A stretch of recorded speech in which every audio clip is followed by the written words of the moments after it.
इस वक्त हमारे साथ बातचीत के लिए भारतीय जनता पार्टी के लोकसभा सांसद मुकेश राजपूत मौजूद हैं। 2027 में विधानसभा का चुनाव होना है और उससे पहले समाजवादी पार्टी ने चुनावी शंखनाद कर दिया है। नोएडा से बातचीत करते हैं। सर, कल अखिलेश यादव ने नोएडा से प्रचार एक तरह से शुरुआत हो गई है समाजवादी पार्टी की। अखिलेश यादव ने खूब तंज कसा है भारतीय जनता पार्टी पर, कहा है कि कोई काम नहीं किया गया है, यही वजह है कि आधा अधूरा एयरपोर्ट का उद्घाटन कर दिया गया है। जेवर एयरपोर्ट को लेकर तंज कस रहे थे और ये भी कहा गया कि एनओसी भी सपा की सरकार में दी गई थी। अखिलेश जी और अखिलेश जी के सहयोगी दल, चाहे कांग्रेस हो चाहे अन्य कोई दल हो, वो मैं देख रहा हूँ कि 2-3 साल से लोकसभा के चुनाव से पहले किस तरह से पूरे देश में झूठ परोसने का काम कर रहे हैं। वो आज भी झूठ परोसने का काम उनका बंद नहीं हुआ और वो जानते हैं कि झूठ के सारे ही हम 37 सीटें ले आए हैं तो हम विधानसभा में उत्तर प्रदेश में सरकार बना लेंगे, ऐसा उनका मानना है। मुझे लगता है काट की हांडी एक बार चढ़ती बार बार नहीं चढ़ती, तो इसलिए समाजवादी पार्टी के उत्तर प्रदेश में सरकार नहीं आने वाली है और वो बहुत छटपटा रहे हैं, बहुत उतावले हैं कि मुख्यमंत्री जल्दी से हम बन जाएं और कुर्सी पर बैठ जाएं। लेकिन उत्तर प्रदेश की जनता जनार्दन ने तय कर रखा है, जिस तरह समाजवादी पार्टी की सरकार में 2012 से 2017 तक जिस तरह से उत्तर प्रदेश की जनता को ठगा गया, जिस तरह से लूटा गया, जिस तरह से शोषण किया गया, जिस तरह से गुंडा राज, माफिया राज चालू था उत्तर प्रदेश में, उसको देखकर लोग के आज भी रोंगटे खड़े हो जाते। जब लोग सोचते हैं, समाजवादी पार्टी की सरकार को याद करते हैं, किस तरह से अव्यवस्था थी, कानून नाम की कोई चीज नहीं थी, इसलिए लोग दहशत में हैं उनकी सरकार को जब याद कर लेते हैं। माननीय योगी जी की सरकार को देखकर आज रात के 12 बजे भी किसी भी गांव से कहीं आया जा सकता है, सभी सड़कें सुरक्षित हैं, सभी व्यापारी सुरक्षित हैं, प्रदेश का एक एक आदमी सुरक्षित है, किसान का खेत सुरक्षित है, किसान का फसल सुरक्षित है, किसान का बेटा और बेटी सुरक्षित है और सभी उद्योग धंधे सुरक्षित हैं। इसलिए पूरे विश्व के लोग उत्तर प्रदेश में पैसा इन्वेस्टमेंट करने आ रहे हैं, उद्योग धंधा स्थापित करने आ रहे हैं। समाजवादी पार्टी की सरकार में उद्योग धंधे उत्तर प्रदेश से बाहर प्रांतों में गए या दूसरे देशों में गए, आज दूसरे देशों से उत्तर प्रदेश में आ रहा है। ये योगी जी की सरकार की एक कार्यप्रणाली है। जिस तरह से रामराज की स्थापना हो सकती है, उस तरह से उत्तर प्रदेश में योगी जी की सरकार ने काम भी किया है, विकास भी किया है।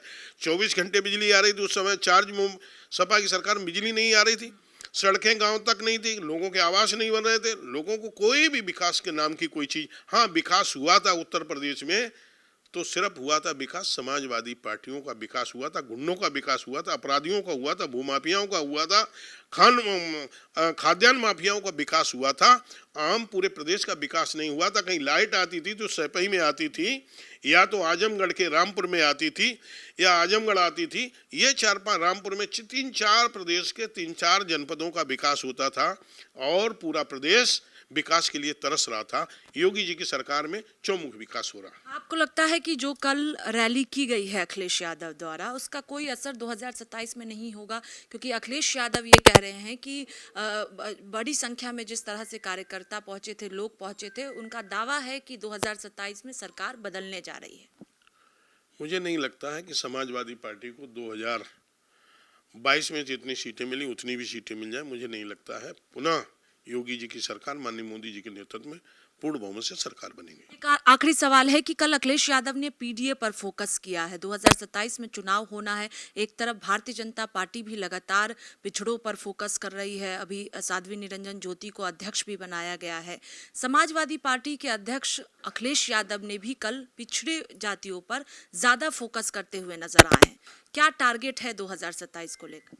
देखिए, जब समाजवादी पार्टी की सरकार में नहीं होती है तब उन्हें पिछड़ा वर्ग दिखाई देता है, अल्पसंख्यक दिखाई देता है, दलित समाज दिखाई देता है, और जैसे ही सरकार में आ जाता है उस समय उन्हें माफिया दिखाई देते हैं, अपराधी दिखाई देते हैं और समाजवादी पार्टी के कार्यकर्ता दिखाई देते हैं, और या उन्हें दिखाई देते हैं तो भाई भतीजावाद दिखाई देता है, परिवार दिखाई देता है या बिरादरी दिखाई देती है। अन्यथा उन्हें कहीं पर भी पीडीए, मैं भी पिछड़ी जात से हूँ, बहुत से दलित समाज के लोग हैं, जिस तरह समाजवादी पार्टी का उत्पीड़न हुआ पिछड़े समाज का, दलित समाज का, अल्पसंख्यक समाज का, मुझे लगता है भारतीय जनता पार्टी की सरकार में योगी जी की सरकार में सबका साथ, सबका विकास, सबका प्रयास, सबके साथ न्याय हो रहा, सबको खाद्यान्न मुफ्त में मिल रहा, सबको आयुष्मान कार्ड मिल रहा है, कहीं जात पूछ कहीं धर्म पूछ के नहीं दिया है, सबको आवास बन रहे हैं। तो जो विकास हुआ है वो भारतीय, और बिजली भी सबके घर आ रही है, तो इसलिए सबसे ज्यादा विकास हो रहा है वो भारतीय जनता पार्टी की सरकार में होगा। पीडीए जितना है वो सपा की सरकार में खुशी नहीं था, वो योगी जी मोदी जी की सरकार में खुशी। आखिर आपको लगता है कि पिछड़े वोटर ही जो है वो बेड़ा पार 2027 में करेंगे, इसलिए बीजेपी भी फोकस कर रही है, समाजवादी पार्टी भी फोकस कर रही है? नहीं, भारतीय जनता पार्टी जब भी जहाँ जहाँ भी, उत्तर प्रदेश नहीं पूरे देश में जहाँ भी सरकार है, आप देख रहे होंगे तो पिछड़े समाज का, दलित समाज का, अल्पसंख्यक समाज का, सबका हित रखा है। चाहे किसी वोट ने दिया हो, अल्पसंख्यक समाज ने वोट यदि नहीं दिया है, हम कह सकते हैं मुसलमानों का वोट जिस तरह से विकास किया गया, सबसे ज्यादा मैंने देखा गैस सिलेंडर भी यदि किसी को मिले तो मुस्लिम समाज को मिले, सबसे ज्यादा खाद्यान्न भी यदि मिल रहा है तो देश के अंदर और प्रदेश में हमारे मुस्लिम समाज के लोगों को मिल रहा। आयुष्मान कार्ड का भी लाभ सबसे ज्यादा मुस्लिम समाज, आवास भी सबसे ज्यादा बन रहे हैं तो मुस्लिम समाज के बन रहे हैं, लेकिन वोट वहां भारतीय जनता पार्टी की नहीं निकलता है। लेकिन विकास फिर भी उनके साथ बराबर हो रहा है। जो गरीब है, गरीब को आगे कैसे लाएं, बराबर के दर्जा कैसे पहुंचा, ये भारतीय जनता पार्टी का मिशन है। इसलिए मुझे लगता है कि पूरे प्रदेश के लोग इस बार अल्पसंख्यक समाज को भी वोट, मुस्लिम समाज का भी वोट भारतीय जनता पार्टी को बड़ी मात्रा में मिलेगा। बहुत शुक्रिया बातचीत के लिए। देखिए, साफ तौर पर कहना है कि अखिलेश यादव भ्रम में है। 2027 में समाजवादी पार्टी की सरकार नहीं आएगी, भारतीय जनता पार्टी एक बार फिर से परचम लहराएगी। कैमरा पर्सन सचिन के साथ स्वाति पाठक, भारत समाचार, दिल्ली।